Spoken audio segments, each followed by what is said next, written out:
Hello, my name is आशु।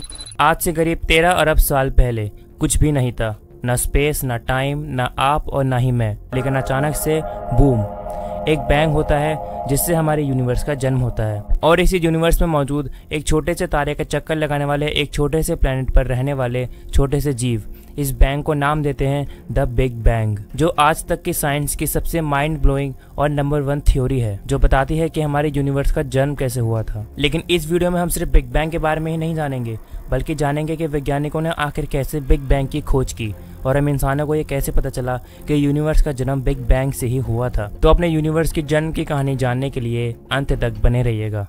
साल 1931 विज्ञान जगत में बहुत से नए एक्सपेरिमेंट्स और नई नई खोजें की जा रही थी, लेकिन उस समय भी यूनिवर्स का जन्म लोगों के लिए एक मिस्ट्री था, लेकिन ज्यादा समय तक नहीं रहने वाला था। इसी साल में एक जॉर्जियस लमैत्री नाम के कॉस्मोलॉजिस्ट एक साइंस पेपर पब्लिश करते हैं, जिसमें वो बताते हैं कि हमारे यूनिवर्स का जन्म एक सिंगल पार्टिकल के एक्सप्लोजन की वजह से हुआ था, जो आज से करीब 13 अरब साल पहले हुआ था। शुरुआत में तो जॉर्जिस की इस थ्योरी पर कोई भी बिलीव नहीं करता और सभी सवाल उठाते हैं कि आखिर पूरे यूनिवर्स का जन्म एक छोटे से सिंगल पॉइंट पार्टिकल से कैसे हो सकता है। इससे पहले अलेक्जेंडर नाम के एक मैथमेटिशियन भी बिग बैंग का ये आइडिया प्रपोज कर चुके थे, लेकिन उस समय इस आइडिया को प्रूव करने के लिए उनके पास कोई प्रूफ ही नहीं था। और 1930s में कई सारे साइंटिस्ट जैसे कि आइंस्टाइन और एडिंगटन एक स्टैटिक यूनिवर्स की थ्योरी पर भरोसा करते थे, यानी वो यूनिवर्स जो फैल नहीं रहा है और एक ही जगह पर रुका हुआ है, जिसकी स्टार्स और गैलेक्सीज एक ही जगह पर स्टेबल हैं। उस समय तक हमारी यूनिवर्स हमारी मिल्की वे गैलेक्सी तक ही सीमित था और कोई भी नहीं जानता था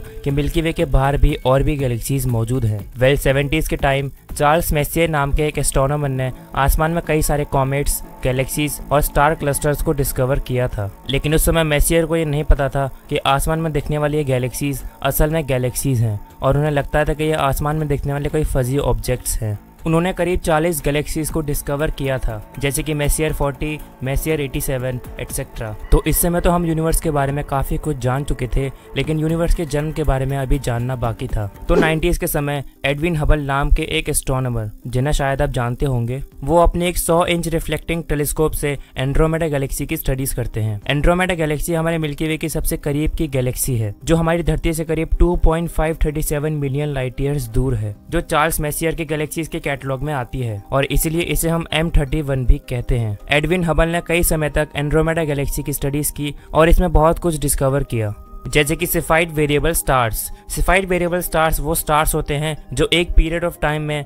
अपनी ब्राइटनेस को कम या ज्यादा करते हैं, यानी वो बीच बीच में पल्सेट करते हैं। और ये हबल की एक इकलौती कमाल की डिस्कवरी नहीं थी। एडविन हबल ने एंड्रोमेडा गैलेक्सी के रेड शिफ्ट को स्टडी किया। रेड शिफ्ट को आप इस तरह से समझ सकते हैं, इमेजिन कीजिए एक कार बड़ी तेजी से आपकी तरफ आ रही है, तो आपको उस कार की आवाज कैसे सुनाई देगी? आपकी तरफ बढ़ती हुई उस कार की आवाज आपको धीरे से तेज होती हुई सुनाई देगी, और जब वो कार आपसे दूर जाएगी तो आपको उसकी आवाज तेज से धीरे होती हुई सुनाई देगी। अब ये सेम केस लाइट के साथ भी है, लेकिन इसमें आप आवाज को तो नहीं, लेकिन लाइट के रेड शिफ्ट को स्टडी कर सकते हैं। अब होता क्या है कि अगर कोई गैलेक्सी हमसे दूर जा रही है तो हमको उसका शिफ्ट रेड की तरफ होता हुआ दिखाई देगा, लेकिन अगर वो गैलेक्सी हमारे करीब आ रही है तो हमको उसका शिफ्ट ब्लू की तरफ दिखाई देगा। अब हबल ने इसी आइडिया को यूज करके एंड्रोमेडा गैलेक्सी के रेड शिफ्ट को स्टडी किया और देखा कि एंड्रोमेडा गैलेक्सी का रेड शिफ्ट रेड की तरफ ही जा रहा है, मतलब एंड्रोमेडा गैलेक्सी हमसे दूर जा रही है। मतलब जितनी भी गैलेक्सीज एक दूसरे से दूर जा रही हैं, तो पास्ट में ऐसा टाइम भी होगा ना कि वो एक दूसरे से करीब होंगी। चलो उसको रिवर्स करके देखते हैं।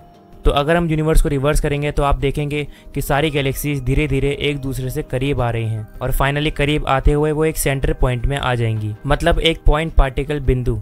जी हाँ, यही है बिग बैंग। और करीब 13 अरब साल पहले हमारे यूनिवर्स का जन्म हुआ इसी बिग बैंग की वजह से, और हबल की इस खोज की वजह से जॉर्जिस की थ्योरी प्रूव हो गई कि बिग बैंग असल में हुआ था। और उस बैंग की वजह से अब तक हमारा यूनिवर्स एक्सपैंड कर रहा है, मतलब वो फैल रहा है हर तरफ से, हर जगह से। और जो गैलेक्सीज हमसे जितनी दूर हैं वो उतनी ही तेजी से हमसे दूर जा रही हैं। और आज के समय में भी बहुत से एस्ट्रोनॉमर्स और साइंटिस्ट बिग बैंग को लेकर कई नए नए आइडियाज देते हैं, जैसे कि बिग बैंग कोई बैंग नहीं था बल्कि स्पेस का एक कंटिन्यू एक्सपेंशन था। और कुछ साइंटिस्ट बताते हैं कि बिग बैंग एक दूसरे यूनिवर्स का अंत था, जिसके अंत की वजह से हमारे यूनिवर्स ने जन्म लिया। और एल्बर्ट आइंस्टाइन जो एक स्टैटिक यूनिवर्स की थ्योरी पर विश्वास करते थे, हबल की इस खोज के बाद उन्होंने कहा, it was my biggest blunder, यानी वो मेरी सबसे बड़ी गलती थी। तो आपने देखा कि विज्ञान की एक खोज के लिए कितने सालों की मेहनत और कितने वैज्ञानिकों के दिमाग के कमाल की जरूरत पड़ती है। तो ये थी कहानी हमारे यूनिवर्स के जन्म की। अगर आपको वीडियो पसंद आया तो लाइक करने के साथ चैनल को सब्सक्राइब भी कर देना। मैं मिलता हूँ आपसे अगले वीडियो में। B scientific, be curious and thanks for watching.